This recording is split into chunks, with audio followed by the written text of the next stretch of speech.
नमस्कार मित्रांनो, कुलस्वामिनी मीडिया या यूट्यूब चॅनलमध्ये मी दीपक वानखेडे आपला मनापासून स्वागत करतोय। आठवणींचा झिम्मा या पुस्तक अभिवाचनात आज या पुस्तकातील चौथे प्रकरण आपण ऐकणार आहोत, ज्याचं शीर्षक आहे चांदणं। अभिवाचन करतायत या पुस्तकाच्या लेखिका डॉक्टर वीणा देव। ऐकूया तर आठवणीच्या झिम्म्यातलं चौथं पुष्प चांदणं। उन्हाळ्याच्या सुट्ट्या लागलेल्या, अंगणात भाडेकरांच्या आणि घरमालक कावळे कुटुंबांच्या खात्या टाकलेल्या, खाटेवरच्या गाद्या रात्रीच्या वाऱ्यानं थोडाफार थंडावा घेऊन खाटेवर आरामात पहुडलेल्या आणि रात्रीच्या काळ्याशा रंगावर चांदण्यांचा लखलखा। त्या चांदण्या पाहिला की आठवायची ती चंद्रकळा। शाळेच्या रस्त्यावर कासिम रंगारांचं दुकान होतं।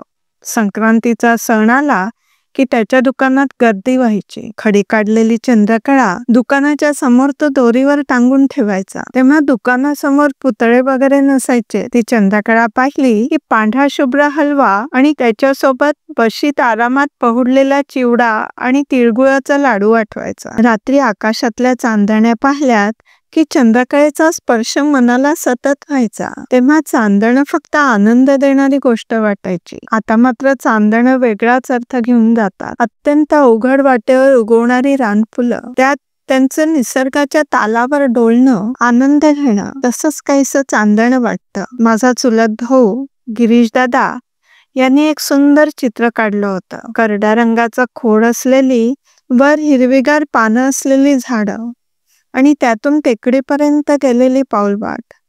त्या पाऊलवाटेवर मिश्रित रंगांचा ब्रश मारून ती पाऊलवाट सूर्यास्ताकडे जाताना दाखवली होती। रात्री वाटायचं त्या पाऊलवाटेवर धवल चांदण्यांच्या पांढऱ्या रंगाचा ब्रश उधळावा। दुःखाचंही असंच असतं ना। काळ्या कुट्ट चमचमणाऱ्या तारका म्हणजे मनाच्या गर्भात सुखाची आस घेऊन डोलणारी रानफुलेच वाटतात। स्कॉलरशिपच्या परीक्षेकरता आईबाबांनी देवघरेबाईंची शिकवणी लावून दिलेली। त्यांनी चांदण्याचा पर्यायी शब्द शर्वरी सांगितला। तेव्हापासून या शब्दाविषयी पण मला जवळीक वाटू लागली। कविता, लेख यात तो शब्द सहजगत्या येऊ लागला। शाळेच्या गॅदरिंग मध्ये चमचम चांदण गगनात, लख लख प्रकाश तरी येत, टिपूर चांदण पुनवेच आणि लाजऱ्या पोरींनी लाजायचं, या गाण्यावर नाच बसायचं ठरवलं। आई वर्धेच्या इंग्लिश शाळेत शिक्षिका होती, त्यामुळे सांस्कृतिक कार्यक्रमाचा बराचसा सराव वाड्यातल्या माझघरात व्हायचा। धोपटे कुटुंबातली बेबी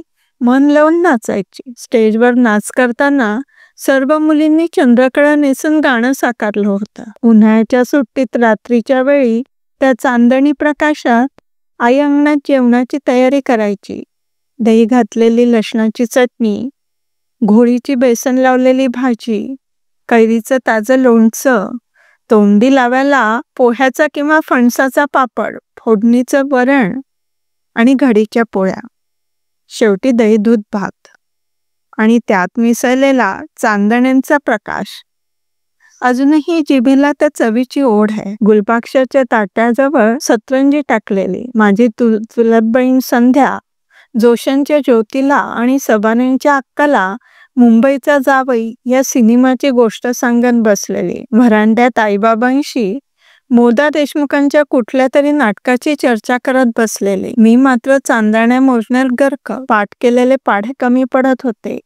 उन्हाळ्यात चांदण्यांशी जडलेलं हे नातं पावसाळ्यात फक्त मनातच राहायचं। नंतर यायची चांदण्याची रात्र, ती कोजागिरीची रात्र। या अशा चांदणी प्रकाशात भुलाबाईच्या गाण्याची आणि खिरापतीची रेलचेल असायची। कोजागिरी, को जागरती म्हणजे कोण जागतंय, कोण जागृत आहे। वर्तमानात याचा काय अर्थ अभिप्रेत आहे? तर वाचक हो, चांदण्यांच्या आठवणींचा हा झिम्मा वर्तमानातल्या कोजागिरीच्या अभिप्रेत अर्थाला प्रश्न म्हणून समोर आणतोय। माणसाच्या मनातली माणुसकी जागृत आहे का? मृत्यू शब्दातलं चैतन्य इथे अभिप्रेत आहे का? म्हणजेच आत्मा परमात्म्याचं अद्वैत समजण्याची विचारशक्ती जागृत आहे का? चांदण्यातला हा झिम्मा खेळताना याही दृष्टीने कोजागिरीचा अर्थ समजून घेणं आवश्यक आहे, नाही का? चांदण्या रात्रीचा आठवणींचा झिम्मा खेळता खेळता पहाट होते।